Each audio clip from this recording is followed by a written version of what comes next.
Let us open our Bibles in the book of 1 Samuel, chapter 18.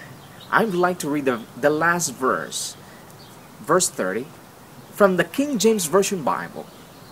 Scripture says, "Then the princes of the Philistines went forth, and it came to pass, after they went forth, that David behaved himself more wisely than all the servants of Saul, so that his name was much set by." Meaning to say, in other words, he was an example.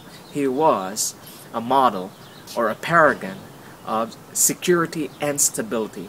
The previous chapter tells us about the story of how this youthful, rowdy, good-looking, handsome shepherd boy, the youngest of 8 of Jesse's sons, who came by to visit his 3 brothers, to give them food commissioned by their father, because his 3 brothers were part of Saul's army, and they were arrayed against the armies of the Philistines. And one giant in the valley was challenging those.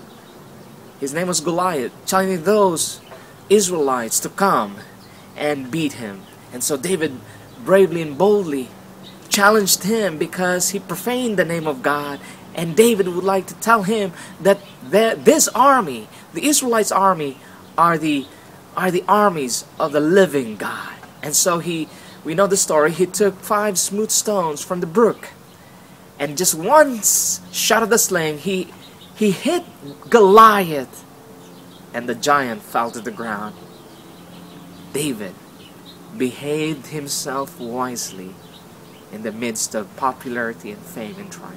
Even in a time when he was a servant of Saul, he behaved himself wisely. That's why his name was established among the servants of King Saul. And in fact, King Saul was jealous of him because people loved him. Israelites adore him, and he was admired. Friends, the key to David's life is that the Spirit of God was with him. Therefore, he behaved himself more wisely each time. Now, this is a lesson for all of us living in this last days or in this generation, that if we are challenged or if we are tempted by fame and popularity and by pompous pride as followers of God, of Jesus, His Son, we are to behave ourselves wisely, just like David. No, not because we wanted to look good, but because the Spirit of God is with us.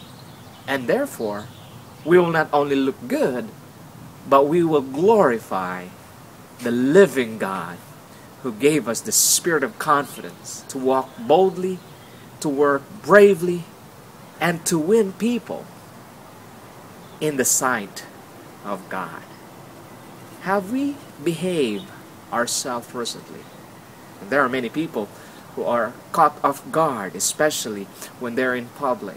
Their tantrums are displayed, their pride and arrogance are shown by their words and their actions. Dearly beloved, let us learn from what David had shown when he slayed the giant, when he was the servant of Saul, when he was just a young man.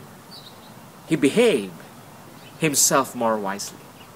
May God bless you today as you invite His Spirit to teach you, to guide you, to direct you how to behave more wisely.